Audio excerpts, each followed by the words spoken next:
दोस्तों, जब यूपी के एक छोटे से गांव से एक छोटा सा बच्चा करीब 10 साल का जब वो मुंबई जैसे बड़े शहर में आता है आंखों में बड़े सपने लिए हुए एक क्रिकेट प्लेयर बनने के लिए, तो जब वो आजाद मैदान के ग्राउंड में कोचिंग के लिए जब खड़ा होता है तो खुले आसमान की तरफ देखता है क्योंकि उसके ऊपर कोई छत नहीं होता है। ठीक करीब 12 साल बाद वही लड़का ऑस्ट्रेलिया के ग्राउंड में खड़ा होकर उसी तरह जब खुले आसमान की तरफ देखकर पूरी दुनिया को जब वो इस्तकबाल करता है, तो फिर पूरी कायनात, पूरी सृष्टि, पूरे दर्शक, पूरे कह सकते हैं कि हिंदुस्तान, पूरी दुनिया, पूरे क्रिकेट प्रेमी सब उस बच्चे के सामने नतमस्तक हो जाती है। तो आइए ये जानने के लिए कि कौन था वो लड़का जो इतनी कम उम्र में मुंबई आ गया और इतने कम समय में भारत के लिए उसने क्रिकेट में इतिहास रच दिया। ये जानने के लिए वीडियो को अंत तक के लिए जरूर देखिएगा और पूरी कहानी जरूर सुनिएगा। तो हेलो, नमस्कार, आदाब, सत श्री अकाल, स्वागत है आपका हमारे यूट्यूब चैनल जिसका नाम है सुनो कहानी जी में। दोस्तों, इस कहानी की शुरुआत होती है सन 2001 में जब 28 दिसंबर को यूपी के छोटे से गांव सुरियावा जो भदोही के आसपास पड़ता है, उस गांव में भूपेंद्र जायसवाल और कंचन जायसवाल, जो भूपेंद्र जायसवाल जो एक छोटे मोटे हार्डवेयर का शॉप होता है और कंचन जायसवाल जो होती हैं वो बेसिकली हाउस वाइफ होती हैं। इनके परिवार में जब एक छोटा सा बच्चा जिसका नाम होता है यशस्वी जायसवाल, उसका जन्म होता है। अब यशस्वी जो है अपने 4 भाई बहनों में सबसे छोटा होता है। एक बड़ा भाई होता है जिसका नाम होता है तेजस्वी जायसवाल और 2 बहनें, बड़ी बहनें होती हैं। अब यशस्वी जो था उसको बनना था क्रिकेट प्लेयर। तो यूपी के सबसे छोटे से गांव में वो उतना में उसको कोई सहूलियत नहीं मिलने की वजह से उसने जैसे तैसे करके सोचा कि मैं मुंबई में जाकर क्रिकेट ट्रेनिंग लूंगा और उसको लगा था कि शायद यहाँ पे मुझे ज़्यादा अच्छे से मौका मिल पाएगा। तो वो क्या करता है कि सन 10 साल बाद करीब सन 2010 के आसपास और 11 के आसपास उसी दरमियान जब वो मुंबई आता है, तो मुंबई आने के बाद उसके यहाँ जान पहचान कोई नहीं होता है। जब वो आज़ाद मैदान जाता है जहाँ पे वो देखता है कि बहुत से क्रिकेट छोटे छोटे बच्चे वहाँ पे क्रिकेट कोचिंग लिए रहते हैं, तब वो मन बनाता है कि मुझे यहीं पे क्रिकेट कोचिंग करना है। हालांकि उससे पहले उसको कोई क्रिकेट कोचिंग का आइडिया नहीं था कि मैं मुंबई में जाकर कहाँ कैसे कौन सा शुरुआत करूंगा। लेकिन यहाँ आने के बाद सबसे पहले आज़ाद मैदान जाता है, वहाँ के कोई उसको बोलता है कि वहाँ पे बहुत क्रिकेट होता है। तो वहाँ जाने के बाद जब वो देखता है यहाँ पे इतने सारे बच्चे खेल रहे हैं, हजारों बच्चे खेल रहे हैं, तो उसको लगा कि मैं अब क्रिकेट कोचिंग यहीं पे करूंगा। लेकिन सबसे बड़ी बात जो थी वो थी यहाँ पे कि उसके सर पे छत, क्योंकि मुंबई जैसे शहर में एक छत होना बहुत बड़ी बात होती है और खासकर एक 10 साल का बच्चा जो आया हुआ है एक अपने भाई के साथ जिसका नाम होता है तेजस्वी जायसवाल। ये 2 होते हैं, उनके एक जानकार होते हैं जो यहाँ पे लेके आते हैं, लेकिन वो छत की गारंटी उनके पास भी नहीं थी। तभी जब ये मुंबई आते हैं तब उनका एक जानकार होता है यहाँ पे जो दूर का गांव का जानकार होता है, बहुत खास नहीं होता है। वो क्या करता है कि यशस्वी को अपने दूध के दुकान में, एक डेयरी के दुकान में वो रखने के लिए, इस शर्त पे रखने के लिए कबूल करता है कि यशस्वी जो है उसको काम में उसके दुकान में हाथ बटाएगा, मतलब दूध देना इधर उधर दुकान में वो सब करेगा। अब सोचिए 10 साल के बच्चा वो करने के लिए मुंबई में उस आदमी ने ये सोचा था, तभी उसको वहां पे छत देने के लिए कबूला। यशस्वी ने अपनी शुरुआत वैसे ही की, वो सोचा चलो डेयरी की दुकान है वहां पे काम कर लेंगे और फिर अपना कोचिंग करता रहूंगा, क्योंकि उसका मेन मकसद तो कोचिंग था। अब उसने शुरुआत कर दी, वहां डेयरी की दुकान में रहने लगा, साथ में उसका भाई भी था, दोनों रहते थे, लेकिन भाई अभी शुरुआत नहीं कर रहा था और यशस्वी जो है पहले शुरू करना चालू कर दिया। तो क्या होता था कि कोचिंग जब करना शुरू होता है फिर भाई कुछ दिन के लिए अपना गांव चला जाता है, तो यशस्वी जो है यहाँ पे अकेले पड़ जाता है। फिर वो कोचिंग पे इतना ध्यान दे देता है कि कोचिंग आना जाना इतना थक जाता है कि उस दूध के दुकान में वो समय नहीं दे पाता और काम नहीं कर पाता है। कभी सुबह जल्दी चले जाना, फिर दिन भर ग्राउंड में रहना, फिर शाम को कभी लेट आना। तो ऐसे करके उसका जो सारा दिन कह सकते हैं कि ज्यादा से ज्यादा जो समय था दिन का वो ग्राउंड पर ही गुजरता था। और जब वो वापस आता था तो बिल्कुल थक हार के गिर के सो जाता था। अब एक 10 साल का बच्चा कर भी क्या सकता था, आप इसी से अंदाजा लगा सकते हैं। अब ये देखकर जो दुकानदार था, जो उसका दूर का गांव वाला जो जान पहचान था, जो दूध वाला जो दुकानदार था, उसने क्या किया कि उसको वहां से निकाल दिया। बोला कि भाई तुम मेरे यहाँ कुछ काम कर नहीं पा रहे हो, तुम सिर्फ अपने काम में लगे हुए हो, तो इस वजह से मैं तुम्हें यहाँ नहीं रख पाऊंगा, है ना। ऐसा करके वो उसको निकाल देता है। अब सोचिए कि 10 साल का बच्चा जाएगा तो कहाँ जाएगा। वो सीधे पहुंचता है आजाद मैदान के ग्राउंड में जहां पर वो कोचिंग सीख रहा होता था। अब वहां पे जाने के बाद उन सबसे कहता है कि मेरे पास रहने का छत नहीं है, बताइए मैं कैसे रहूंगा, कैसे क्या करूं। तब वहां के जो आजाद मैदान पे जो ग्राउंडमैन होते हैं, जो उस ग्राउंड में काम करते हैं, उन्होंने क्या किया कि उसी ग्राउंड के बगल में एक टेंट रहने की व्यवस्था होती है टेम्परेरी, वहां पे क्या करते हैं कि वो इसकी व्यवस्था वहां पे करवा देते हैं। अब वहां पे एक सज्जन के साथ वो रहता है, एक गरीब आदमी होता है उसके साथ रहता है जो पानी पूरी का सेल करता है, जहां पे वो पानी पूरी का बेचने का काम करता है, तो उसी के साथ इसको शिफ्ट कर दिया जाता है, जो वो भी बेसिकली यूपी साइड का ही होता है। उसके साथ रहने के बाद यशस्वी क्या होता है कि रहता है, फिर क्या करता है कि कोचिंग करता है, आता है। और उसके साथ साथ क्या होता है कि यशस्वी जो है थोड़ा बहुत पानी पूरी भी बेचने लगता है, क्योंकि वो इसलिए बेच रहा होता है कि उसको जो वहाँ दूध के दुकान से निकाल दिया गया था, इसलिए वो काम नहीं करता था। तब वो क्या करता है कि पानी पूरी जो है वो इसलिए तो रह के कभी-कभी बेचता था, ताकि वो ये आदमी के साथ जिसके साथ वो टेंट में रहता था, ये भी इसको वहाँ से ना निकाल दे। तो सोचा बेचारा कि मैं थोड़ा-सा जो काम कर लूँगा तो शायद ये मुझे ना निकाले। अब वो क्या करता था कि वैसे ही पानी पूरी का भी काम करता था। कई बार तो जब वो आदमी जब पानी पूरी की दुकान पे नहीं होता था, लेट होता था, तो यशस्वी ही दुकान पे पानी पूरी का चलाता था और वो ठेला लेके जो होता था उसको बेचता था।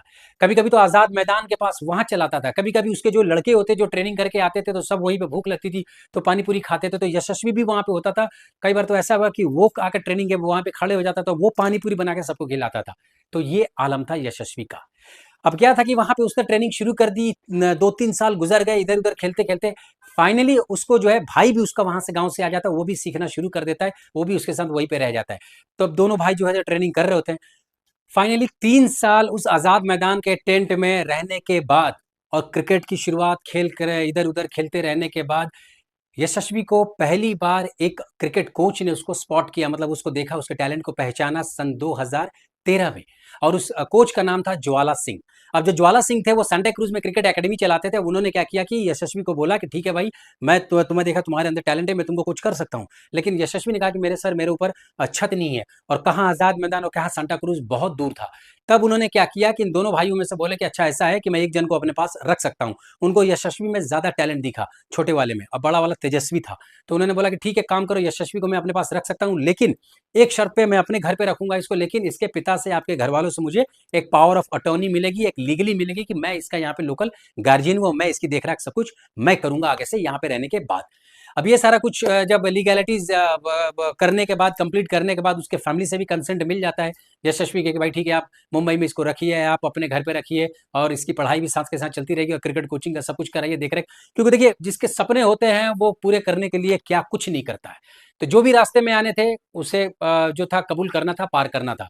तो यशस्वी और को जानना था कि भाई जो भी चीज आएगा, मेरे पास हारने के लिए कुछ नहीं था, इसलिए मुझे सब कुछ कुर्बान करने के लिए मेरे पास कुछ नहीं था, इसलिए मुझे सब कुछ पाना है, और खोने के लिए मेरे पास कुछ नहीं है। इसलिए जो आता है, जो भी शर्त होती है, जो भी कंडीशन होती है, सब कबूल करता जाता है। तो 2013 में ज्वाला सिंह जी जो है उसे अपने पास रख लेते हैं एक लीगल डॉक्यूमेंटेशन फॉर्मेशन के साथ, और power of attorney of local guardian in Mumbai के तौर पर रखने के बाद फिर वो पर्सनली ट्रेनिंग देते हैं यशस्वी जायसवाल को। अब जो बड़ा भाई होता है, जिसका नाम होता है तेजस्वी जायसवाल, वो चूंकि दोनों भाई की जो आर्थिक स्थिति यहाँ मुंबई में नहीं मेंटेन हो पाती है, क्योंकि खाने के बारे में भी बहुत देखना पड़ता है, तब तब वो क्या करता है कि वो बोलता है कि ठीक है, मैं जो है क्रिकेट कुछ समय के लिए छोड़ दूंगा, क्योंकि मेरा छोटा भाई जो है वो मेरे से ज्यादा टैलेंटेड है, तो मैं इसको प्रोत्साहित करूंगा। बड़ा भाई जो है टेम्परेरी कुर्बानी दे देता है छोटे भाई के लिए, और वो वापस दिल्ली आ जाता है, क्योंकि दिल्ली में उसके जान पहचान के एक रिश्तेदार होते हैं जहां पे वो रहता है, और वहीं से वो क्या करता है, वो सेल्समैन का काम करता है, और कई सालों तक वो वहां पे काम करने के बाद अपनी बहनों की शादी वादी करवा लेता है। तो कम से कम घर के खर्चे वर्चे वो बड़ा भाई जो है वो निभाता है, और यशस्वी को भी वो खर्चे भेजता था। तो अगर वो कुर्बानी नहीं देता था तेजस्वी, तो यशस्वी का यहाँ पे आसान मामले नहीं हो पाते थे। अब यहाँ पे शुरुआत करते हैं कि यशस्वी जो है सन 2015 में पहली बार जब टूर्नामेंट खेल रहा था इनके ज्वाला सिंह जी के अंडर में, तब उसने पहली बार 319 रन बनाए एक inter school, all over inter school competition में। तभी से यशस्वी का जो नाम जो है ऊपर आने लगा। अब वहां से जब इसका टैलेंट स्पॉट हुआ, तो यशस्वी जो है काफी नाम मुंबई में, काफी चर्चे में आ गया। चर्चे में आने के बाद फिर वो under 13, under 15, under 17, under 19 inter school हो, प्लस शेफील्ड शील्ड हो, अलग अलग तरह के जितने भी मुंबई में कॉम्पिटिशन्स होते हैं वो सारे कॉम्पिटिशन्स में यशस्वी खेलने लगा, और बहुत ही अच्छा प्रदर्शन करने लगा। करते करते 3-4 साल होते गुजरते, लास्ट में उसका चयन होता है जो है अंडर 19 इंडियन क्रिकेट टीम में। वो अंडर 19 इंडियन क्रिकेट टीम में जब वो खेलता है, तो सबसे बड़ा जब उसका वो कह सकते हैं कि जब बड़ा नाम होता है, जब वो पाकिस्तान के अगेंस्ट सेमीफाइनल में वो सेंचुरी स्कोर कर देता है। वहीं से यशस्वी का जो है फिर पीछे मुड़कर देखना नहीं था, और उसके बाद जो है यशस्वी का जो है करियर जो है ग्राफ आगे बढ़ जाता है। अब वहां से बढ़ने के बाद जो है यशस्वी काफी आगे निकल जाता है, और निकलने के बाद फिर क्या होता है कि, तो दोस्तों जैसा कि कहते हैं कि कोई भी मेहनत जो होता है कभी जाया नहीं जाता है। तो यशस्वी जायसवाल और उसके परिवार के दुख तभी दूर हो गए जब सन 2020 में आईपीएल का कॉन्ट्रैक्ट मिल गया, और राजस्थान रॉयल्स ने उसे खरीद लिया बहुत ही सस्ते में। लेकिन उस साल उसे कोई मैचेस खेलने को नहीं मिले। लेकिन 2021 में, अगले साल, उसे कुछ मैचेस खेलने को मिले जहां उसका प्रदर्शन बहुत अच्छा रहा, जितने भी मैचेस मिले। एक मैच में उसने चेन्नई सुपर किंग के अगेंस्ट में बहुत अच्छा 50 मारे, जिससे थोड़ा लाइमलाइट में आ गया। उसके बाद में उसके आगे का रिकॉर्ड जो है मैं उसको बताता रहता हूँ कि आपको क्या हुआ था। जो बड़े बड़े उसके जो उपलब्धियां रही हैं मैं वो बताता हूँ। सन 2023 में उसको फिर जो होता है इंडिया टेस्ट स्क्वाड में उसको मौका मिल जाता है। और ये स्क्वाड में मौका इसलिए मिलता है वेस्ट इंडीज टूर के लिए। और उसमें क्या होता है कि वेस्ट इंडीज के खिलाफ जब उसको मौका मिलता है वहां पे वो बहुत ही अच्छा प्रदर्शन करता है, जिसकी वजह से उसको जो है आगे के लिए टीम में सिलेक्शन रखा जाता है, क्योंकि वो सेंचुरी भी करता है। जनवरी 2024 में, मतलब इस साल जो है, उसको 5 टेस्ट मैच की सीरीज के लिए इंग्लैंड के अगेंस्ट में, जो इंग्लैंड टीम आई थी इंडिया में, उसके अगेंस्ट में यशस्वी जायसवाल को सेलेक्ट कर लिया जाता है, जिसमें वो क्या होता है कि बहुत ही अच्छा परफॉर्मेंस देता है। और करने के बाद जो होता है डबल सेंचुरीज सेंचुरीज बहुत ही अच्छा उसने प्रदर्शन किया था, और प्लेयर ऑफ द टूर्नामेंट भी था। और कह सकते हैं कि आप उसका ये रिकॉर्ड इतना चलता गया, वो T20 इंडिया का T20 स्क्वाड में भी था, जो वर्ल्ड कप जीती, हालांकि खेला नहीं, फिर भी वो था। तो जायसवाल जो है, यशस्वी जायसवाल जो है, आप कह सकते हैं कि इंडिया के अब एक स्थायी मेंबर हो गया है। और जो अभी लेटेस्ट आज का जो मैं आपको रिपोर्ट बता रहा हूँ, कि वो अभी दुनिया का पहला ऐसा इकलौता प्लेयर है जो टेस्ट मैचेस में उसने 33 छक्के लगाए हैं। है ना, क्रिकेट हिस्ट्री में सबसे ज्यादा छक्के लगाने वाला प्लेयर यशस्वी जायसवाल है, वो भी 33 छक्के हैं। इसी साल उसको ICC player of the month भी चुना गया, जो उसके परफॉर्मेंस बहुत अच्छे थे। और आज के डेट में वो ऑस्ट्रेलिया में जाके बहुत ही धूम मचा रहा है। पहले इनिंग्स में, जो पहले टेस्ट के पहले इनिंग्स में उस शून्य पे आउट हो गया था, लेकिन दूसरी इनिंग्स में उसने कमाल का इनिंग्स खेला और 161 रन बनाए, वो भी ऑस्ट्रेलिया में, पर्थ के पिच पे, बहुत ही बाउंसी ट्रैक पे, और बहुत ही उम्दा पारी उसने खेली है।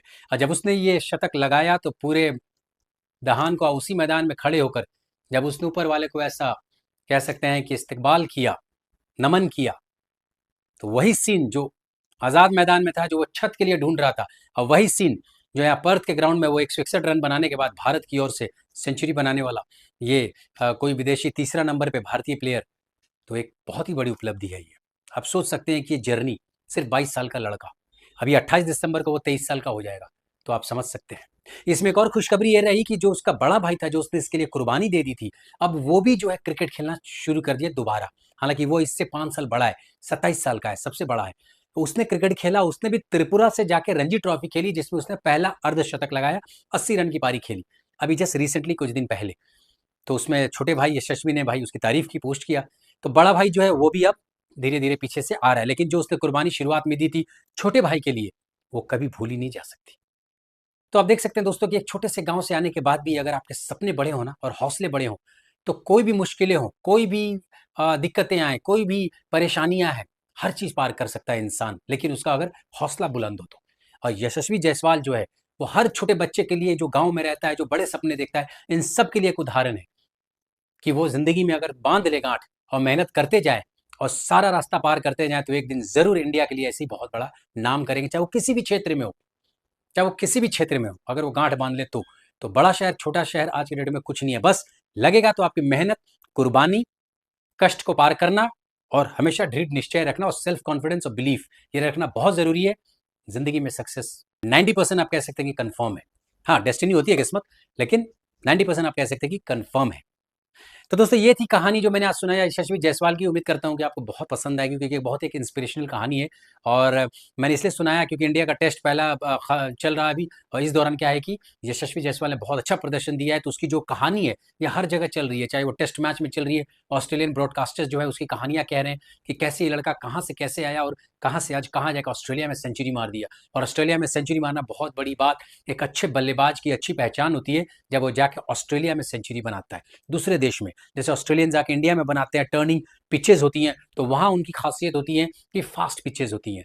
तो एक दूसरे मुल्क में जाके अगर सेंचुरी रन स्कोर करना एक अच्छे प्लेयर की पहचान होती है। तो जायसवाल ने आज वो भी कंफर्म कर दिया, क्योंकि इससे पहले यही सवाल उठ रहा था कि इंडिया में तो अच्छे रन स्कोर कर रहा है, क्या वो बाहर जाएगा तो अच्छा खेल पाएगा। लेकिन आज उसने ये भी मिथ्या जो थी, इसको भी उसने सही प्रूफ कर दिया कि हाँ भाई, मैं बाहर में भी अच्छा रन स्कोर कर सकता हूँ और बना सकता हूँ। तो उम्मीद करता हूं दोस्तों कि आपको ये कहानी पसंद आई होगी, जो एकदम कह सकते हैं कि एकदम जो फर्श से जो होता है, अर्श से लेके वो कहानी जो थी, जो एक छोटे से गांव से लेके बड़े शहर की कहानी थी, एक छोटे से बच्चे से लेके एक बड़े बच्चे तक कहानी थी, जो एक छोटे से सपने जो है, जो आगे चलकर बहुत बड़ा हो जाता है, जो एक दिन अपना देश का नाम करता है, ये ऐसी इंस्पिरेशनल कहानी। तो उम्मीद करता हूँ आपको ये कहानी पसंद आएगी। मिलते हैं अगले वीडियो में। तो प्लीज़ लाइक कीजिएगा, सब्सक्राइब कीजिएगा, कमेंट कीजिएगा, शेयर जरूर कीजिएगा, क्योंकि ये कहानी इंस्पिरेशनल है। और हर छोटे बच्चों को ये कहानी जरूर सुनाइएगा यशस्वी जायसवाल की, क्योंकि ये कहानी जो है बहुत ही इंस्पायरिंग है, बहुत ही प्रेरणा स्रोत है, बहुत ही मोटिवेशनल है। प्लीज़ इस कहानी को जरूर शेयर कीजिएगा, क्योंकि कोई नहीं जानता कि हर किसी के अंदर, हर छोटे बच्चे के अंदर कहीं ना कहीं यशस्वी जायसवाल छुपा है ना। चाहे क्रिकेट हो, पढ़ाई हो, किसी भी क्षेत्र में हो, लेकिन मकसद जो है वो है बड़ा होने, बड़ा कुछ करने का। तो ये बड़ा कुछ करने का जो है सबके अंदर, हर बच्चे के अंदर है, बस जज्बा, डिटर्मिनेशन ये चाहिए। तो प्लीज लाइक कीजिएगा, सब्सक्राइब कीजिएगा, कमेंट कीजिएगा और हाँ शेयर जरूर कीजिएगा। तब तक के लिए मिलते हैं अगले वीडियो में, तब तक के लिए नमस्कार, जय हिंद।